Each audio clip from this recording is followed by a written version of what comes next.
Who is the old man with green glowing eyes and guilt? How did he get here? Is he even human? How does he know so much about this horrible place? Is he trapped in this fake town of Bethelwood too? Hey there, I'm Leo Fuego, and I'm here today to go and try to answer these questions and attempt to break the mystery of the old man who had a big hand in helping the girls escape this nightmare. In Guilt, we play as Sally looking for her little cousin Emily, and while looking for Emily, along while trying to survive against nightmare's shadow monsters, we run into this strange old man who has been helping Emily hide away from the monsters and keeping her alive for a whole month.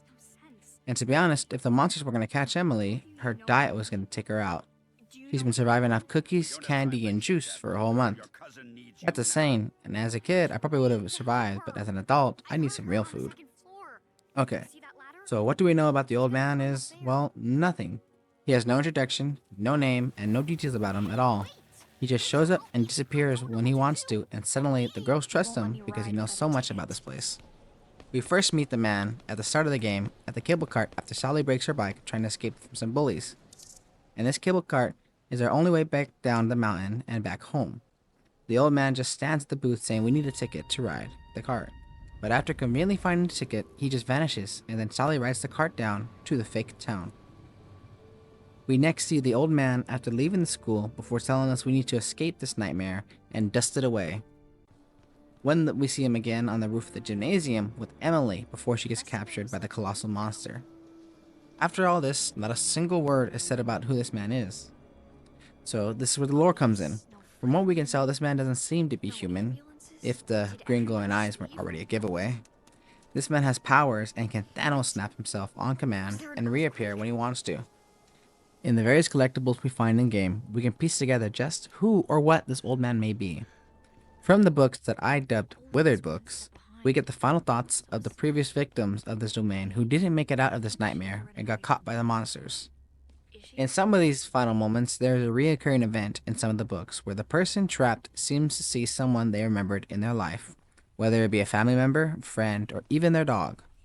All of these familiar faces, however, were people in their life who, I believe, were deceased, and now they appear alive and are in this domain with green glowing eyes, trying to help the person hide or escape the monsters.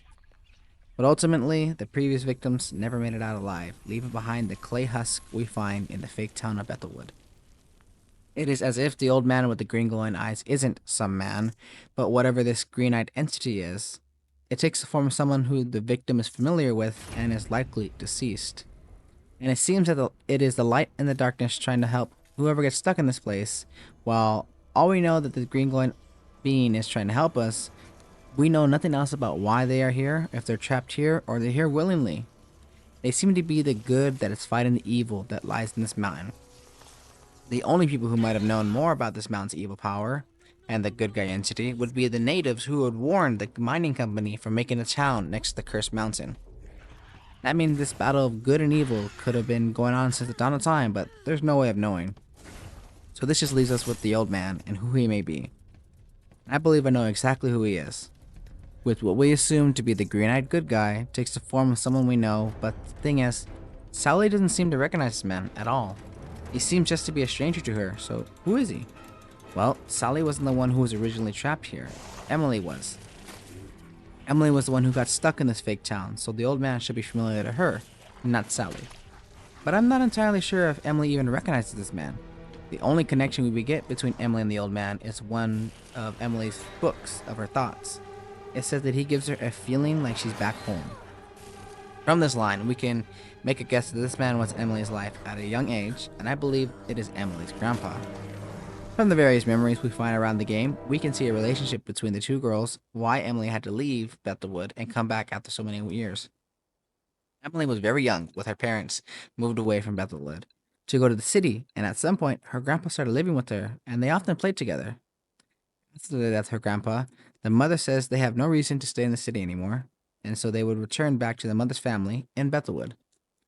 With Sally knowing not who this man is, the grandpa who passed away was likely from the father's side, because Emily's mother is a sister to Sally's mother, and that would make the old man the grandpa to both girls. But I don't think that's the case. From the memories, we can see that the grandpa has the very same telescope that the old man uses to show Sally where the real town of Bethelwood is. And in the same picture, we see the grandpa with Emily's little panda bear right beside him. And if you got the true ending where both girls go home, Emily gives the old man with the green glowing eyes her panda bear. So this interaction only makes the connections I've been making all the more believable. Though it was never said, I believe it is heavily implied that this mysterious man is Emily's grandpa, and I'm fairly confident I was able to prove to you that it was. That is everything I have for you this time. I hope you enjoy my theories. I love making connections on little details and forming crazy theories, but with that said, if you enjoy my content and want to see more of what I do, like, comment, share, and all that good stuff. And I'll see all of you next time.